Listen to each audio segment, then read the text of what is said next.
स्वागत है आपका राही बायोलॉजी क्लासेस में। मैं Mohammad Faizan Khan. Top 10 biology question series में ये कंपटीशन के क्वेश्चन है। पैरामेडिकल, नीट, टीजीटी, पीजीटी के लिए बहुत ही इंपॉर्टेंट क्वेश्चन है। वायरस को सजीव क्यों कहा जाता है? इन्हें क्रिस्टलीकृत कर सकते हैं या बी ऑप्शन है ये संख्या में बढ़ सकते हैं, इनमें विभिन्न कोशिकांग नहीं होते, या डी उपयुक्त में से कोई नहीं। आप सोच सकते हैं कि इनमें से कौन सा ऑप्शन सही होगा। तो देखिए, क्रिस्टलाइजेशन और कोशिकांग का ना होना और क्रिस्टलाइजेशन कर लेना ये निर्जीव का लक्षण है, लेकिन संख्या में बढ़ सकते हैं ये सजीव का लक्षण है। इसीलिए इसका बी ऑप्शन बिल्कुल सही आंसर है। अगला क्वेश्चन देखते हैं। अगला जो हमारा क्वेश्चन है नंबर 2, जीवन की उत्पत्ति किस काल में हुई थी?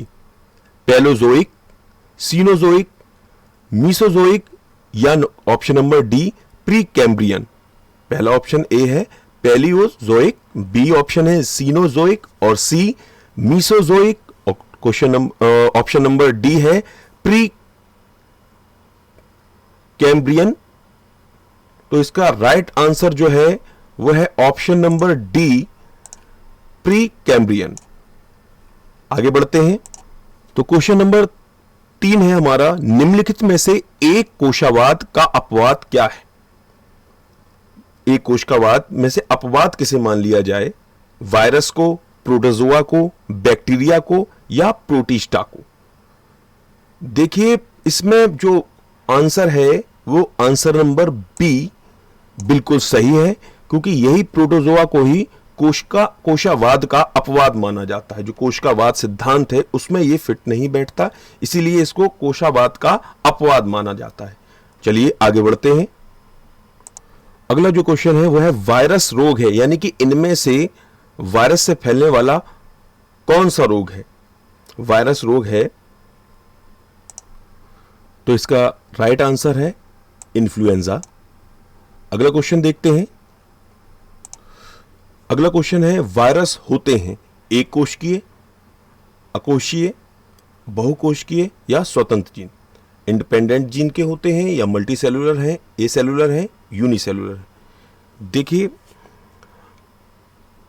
ये इंडिपेंडेंट जीन्स होते हैं, क्योंकि इनमें निर्जीव और सजीव दोनों के लक्षण पाए जाते हैं। ये स्वतंत्र जीन के होते हैं, तो हमारा ऑप्शन नंबर डी बिल्कुल सही है। Question number 6, origin of species नामक पुस्तक के लेखक कौन थे? बहुत ही इंपॉर्टेंट क्वेश्चन है। आपने ये क्वेश्चन इंटर में पढ़ा होगा, कुछ बच्चे जानते भी होंगे, कई बार पूछा जाता है कंपटीशन के एग्जाम में। तो ऑरिजिन ऑफ स्पीसीज किसने लिखी थी? इस पुस्तक को किसने लिखा था?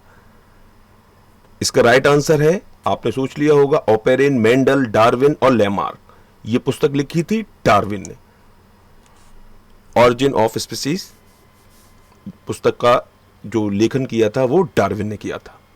ओपेरिन ने भी अपना ऑरिजिन ऑफ लाइफ में सिद्धांत दिए थे, 8 चरणों में बांटा था। मेंडल के बारे में सभी जानते थे, ये ब्रून शहर के निवासी थे, इन्होंने मटर के पौधे पर प्रयोग किए थे।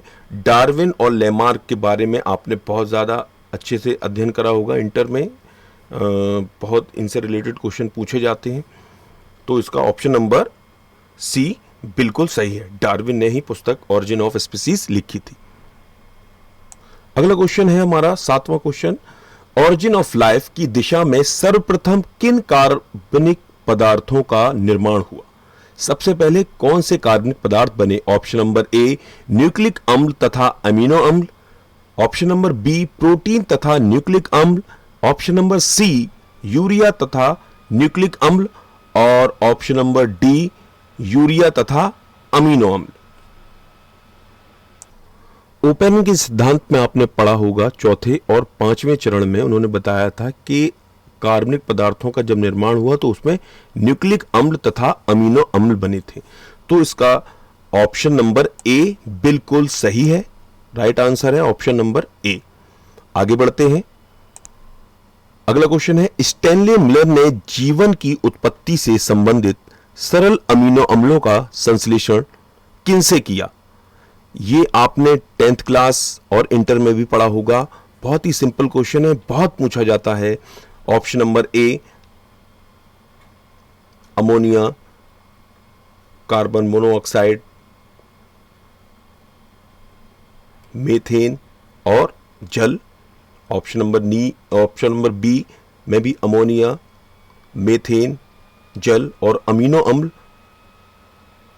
ऑप्शन नंबर सी अमोनिया, जल, हाइड्रोजन और मीथेन।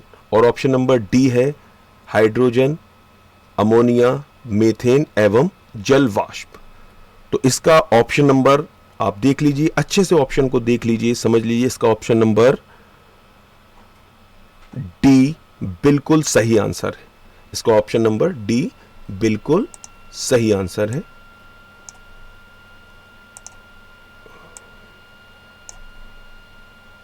क्वेश्चन नंबर 9 है, निम्नलिखित में से किस में केवल एक लड़ीदार डीएनए यानी कि सिंगल स्ट्रैंडेड डीएनए होती? ऑप्शन नंबर ए एक विभाजित होती हुई बैक्टीरिया कोश का। Option number B Escherichia coli.